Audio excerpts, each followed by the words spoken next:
ACL surgery के initial days में होने वाले पेन को लेके काफ़ी कन्फ्यूजन है लोगों में। तो इस चीज़ के बारे में अपन बात करेंगे कि ये पेन कितने टाइम तक परसिस्ट करता है। दूसरी चीज़ ये कि आप इस पेन को कैसे मैनेज करते हैं, ठीक है, और ये कितने टाइम तक रहेगा और कौन कौन सी एक्टिविटी स्पेसिफिक ये पेन रहेगा। तो आज इसी बारे में बात करेंगे।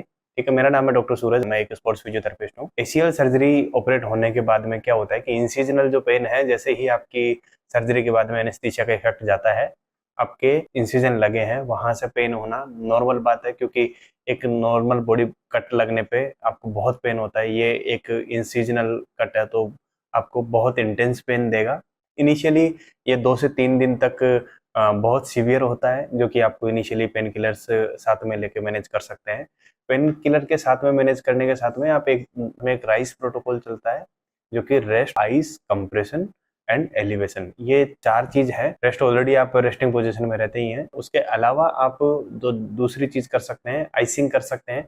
आइसिंग करने का जो बेस्ट तरीका ये है कि आप, क्योंकि आपकी इंसिजनल साइट को आप गीला नहीं कर सकते हैं, ठीक है, और उसको प्रोटेक्ट करना होता है गीला करने से, क्योंकि इन्फेक्शन के चांसेस बढ़ते हैं उससे। तो आप पॉलीथीन या कोई भी पॉली बैग जो आपके वाटर को डायरेक्टली आपके इंसिजनल साइट पे आने से, कांटेक्ट में आने से बचाए, उस तरह का कोई भी सरफेस ले सकते हैं, वो आपके इंसिजन पे लगाइए और उसके बाद आइसिंग करिए।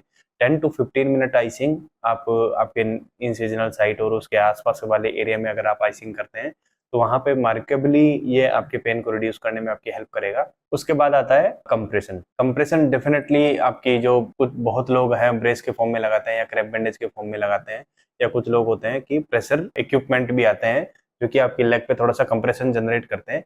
कंप्रेशन जनरेट करने का जो मेन पर्पज है वो ये है कि वहां पे ब्लड सर्कुलेशन को मेंटेन करना। जैसे ही आप वहां पे मोमेंट रिस्ट्रिक्ट करते हैं उस एरिया में, क्योंकि एसीएल सर्जरी के बाद में इनिशियल डेज में कुछ टाइम के लिए, जैसे इनिशियल डेज में एटलीस्ट 2 या 3 दिन 4 दिन तक आप बहुत ज्यादा एक्सेसिव मूवमेंट नहीं करते हैं या बेंडिंग उतने लेवल पे नहीं करते हैं, मसल की कॉन्ट्रैक्शन है वो उतने लेवल की नहीं होती है। जैसे ही वहां पे ब्लड का जो फ्लो है उधर आता है, वो इकट्ठा होने लगता है, जिससे स्वेलिंग डेवलप होती है, इन्फ्लेमेशन डेवलप होती है। वो कहीं ना कहीं आपके लेग को हैवी बनाता है और पेन का भी एक बड़ा रीजन बनता है। तो उसको भी आप, ये जब आप कंप्रेशन करते हैं तो कंप्रेशन से आपको एक तो स्वेलिंग है वो मिनिमम होती है, जो कि आपके इन्फ्लेमेटरी रिएक्शंस को है वो कहीं ना कहीं रिड्यूस करने में, और जो वेस्ट प्रोडक्ट है जो कि सेलुलर एक्टिविटी या इन्फ्लेमेशन के प्रोसेस में जो बनते हैं ड्यूरिंग हीलिंग टाइम, ठीक है, वो आपके ब्लड से इजीली रिमूव होते जाते हैं, सिस्टमेटिक सर्कुलेशन में जाते हैं।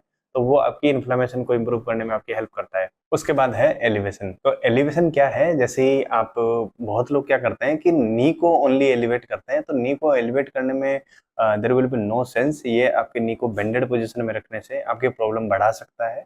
तो इसको बेटर करने के लिए आप क्या कर सकते हैं कि आप instead of putting the pillow under the knee, आप रैंप बनाइए। रैंप का मतलब ये है कि आपका हील के नीचे 2 पिलो और आप नी के नीचे 1 पिलो, इस तरह से आपकी नी भी सपोर्टेड रहेगी और वो एलिवेशन आप है कहीं ना कहीं मेंटेन कर पाएंगे। एलिवेशन का जो रूल है वो ये है कि ये अबोव आपके हार्ट लेवल से ऊपर होना चाहिए।